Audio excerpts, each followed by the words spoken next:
मुसलमान, देश में होगा एक कानून एक विधान। जी हाँ, देश में अब सभी नागरिकों के लिए एक कानून एक विधान होगा। ऐसा हम इसलिए कह रहे हैं कि जल्द ही भारत में समान नागरिकता कानून लाया जाने वाला है। केंद्र सरकार के साथ साथ राज्य सरकारों ने भी ये कानून लाने के लिए अपनी तैयारियां शुरू कर दी हैं। समान नागरिक संहिता एक ऐसा प्रस्ताव है जो कि देश के सभी धर्मों के नागरिकों के पर्सनल लॉ को एक समान बनाएगा। उत्तराखंड के मुख्यमंत्री पुष्कर सिंह धामी ने इस कानून को लागू करने के लिए ब्लूप्रिंट तैयार कर लिया है और जल्द ही उत्तराखंड में इसे लागू किया जाएगा। यूनिफॉर्म सिविल कोड यानी के अंदर यूसीसी लागू करने के लिए हमने कमेटी का गठन किया था और कमेटी ने सभी स्टेक होल्डरों से बात की है, विभिन्न समुदाय के लोगों से बात की है। समान नागरिक संहिता उत्तराखंड के अंदर हम जब इसको लाए थे तो हमने कहा था कि सभी धर्म, सभी पंथ, सभी समुदाय, सबके लिए हम एक समान कानून उत्तराखंड के अंदर लागू करने की दिशा में आगे बढ़ेंगे। हमारी तो अपेक्षा है कि हिंदुस्तान के सभी राज्य इसको लागू करें। यूनिफॉर्म सिविल कोड यानी यूसीसी पर देश भर में चर्चा शुरू हो गई है। देश में एक तबका ऐसा है जो इसे लाने का पूर्ण सहयोग कर रहा है और दूसरा तबका ऐसा भी है जो इसका पूर्ण जोर विरोध कर रहा है। लेकिन सवाल ये है कि क्या देश को वाकई में इसकी जरूरत है? यूसीसी की बात की जाए तो भारत पहला ऐसा देश नहीं है जो इस कानून को लाने की बात कह रहा है।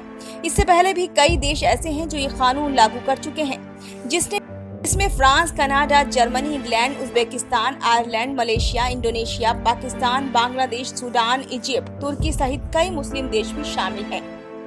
इस कानून को लागू करने से विदेश में भेदभाव तो खत्म हुआ ही है, साथ ही सभी देश विकासशील देशों की लिस्ट में शुमार है। ये भारतीय जनता पार्टी की वैचारिक मुद्दा है।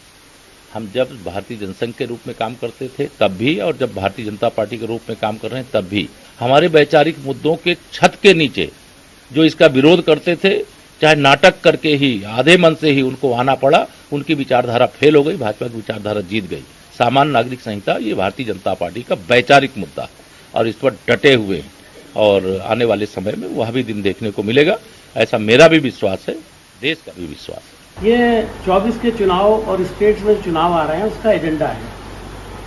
कॉमन सिविल कोड आना चाहिए या नहीं आना चाहिए, ये सरकार ने एक तरह से कह दिया, लॉ कमीशन की तरफ से बाकायदा ऐलान हो चुका है, लोग अपनी राय दे रहे हैं, लेकिन ये बाकायदा उसको एक कम्युनल टच आहिस्ता आहिस्ता देने की कोशिश कर रहा है, जो बहुत ही अफसोसनाक है।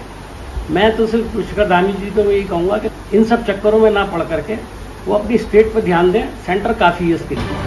यूनिफॉर्म सिविल कोड एक ऐसा मुद्दा है जो शुरू से बीजेपी के एजेंडे में रहा है और इसे लागू करने की तैयारी अब लगभग पूरी हो चुकी है। लेकिन विपक्ष और मुस्लिम तबका इस कानून का विरोध कर रहा है। लेकिन इस कानून को लाने से क्या कुछ बदलाव होंगे, पहले वह समझ लेते हैं। लड़कियों की शादी की उम्र बढ़ा दी जाएगी ताकि वो कम से कम ग्रेजुएट हो जाएं। ग्राम स्तर पर शादी के रजिस्ट्रेशन की सुविधा होगी।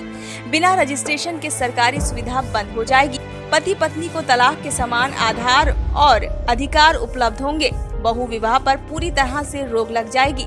उत्तराधिकार में लड़का और लड़की की बराबर से हिस्सेदारी होगी। नौकरी पेशा बेटे की मौत पर पत्नी को मिलने वाले मुआवजे में माता पिता की जिम्मेदारी भी शामिल होगी। पत्नी की मौत के बाद आपके अकेले माता पिता का सहारा महिला का पति बनेगा। मुस्लिम महिलाओं को गोद लेने का हक मिलेगा। प्रक्रिया आसान कर दी जाएगी। हलाला और इद्दत पर पूरी तरह से रोक लग जाएगी। लिव इन रिलेशन का डिक्लेरेशन देना होगा। बच्चे के अनाथ होने पर गार्जियनशिप की प्रक्रिया आसान की जाएगी।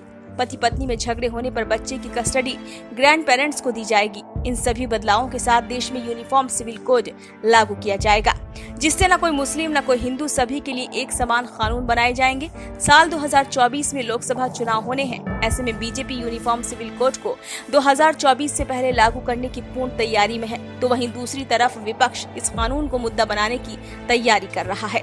ऐसे में ये कानून देश में कब तक लागू होता है, ये देखने वाली बात होगी। ब्यूरो रिपोर्ट, खबरें आर पार।